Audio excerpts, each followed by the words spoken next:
പ്രദേശേ ശ്രീ പരശുരാമ നിർമ്മിതായ കേരളഭൂമോ ശ്രീ വെൺപാലവട്ടം ഭഗവതി ക്ഷേത്ര സന്നിധോ അസ്മാകം അമാവാസി പുണ്യകാലേ ബലിതർപ്പണ കർമ്മം പിതൃമോക്ഷാർത്ഥം പിണ്ടപ്രധാന പൂജ ആചാര്യമുഖേന ആധികരിഷ്യ നമ എന്ന് പ്രതികളെ സങ്കല്പിച്ച് മുഖം ഒഴിഞ്ഞ് ഫ്രണ്ടിലോട്ട് വയ്ക്കുക.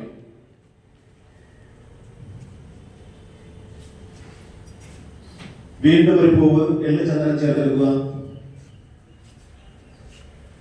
അതിനുശേഷം പൂവിരിക്കുന്നതിലുള്ള ദർഭ ഊർജം ഇത് രണ്ടും വലതേ കൈയിലെടുത്ത് വയ്ക്കുക.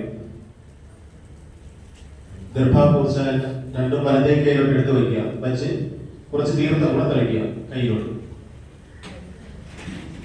തീർത്ഥം തളിച്ച് നെഞ്ചോട് ചേർത്ത് പിടിച്ചു കണ്ണുകൾ അടച്ച് ധ്യാനിക്കുക.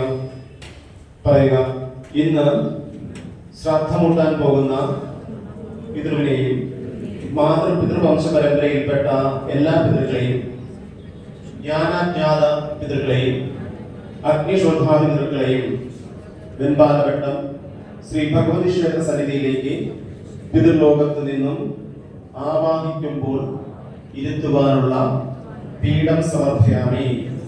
മുഖത്ത് 3 പ്രാവശ്യം ഒഴിക്കുക. ആ പൂവ് ആരാധിച്ച സ്ഥലത്തേക്ക് ഒഴിക്കുക.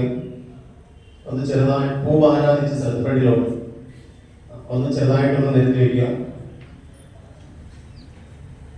അതിലേക്ക് തീർത്ഥം കൊണ്ട് 3 പ്രാവശ്യം നീര് കൊടുക്കുക. പറയുക, ഗംഗാഭിഷേകം സമർപ്പയാമി 3 പ്രാവശ്യം. ഇനി പൂവും ചന്ദനം കൊണ്ട് 3 പ്രാവശ്യം നീര് കൊടുക്കുക. പറയുക, കളഭാഭിഷേകം സമർപ്പയാമി 3 പ്രാവശ്യം. ഇനി എള്ളും തീർത്ഥവും കൊണ്ട് 3 പ്രാവശ്യം നീര് കൊടുക്കുക. പറയുക, തിലോദകം സമർപ്പയാമി.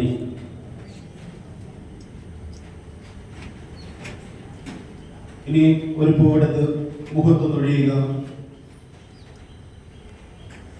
പീഠ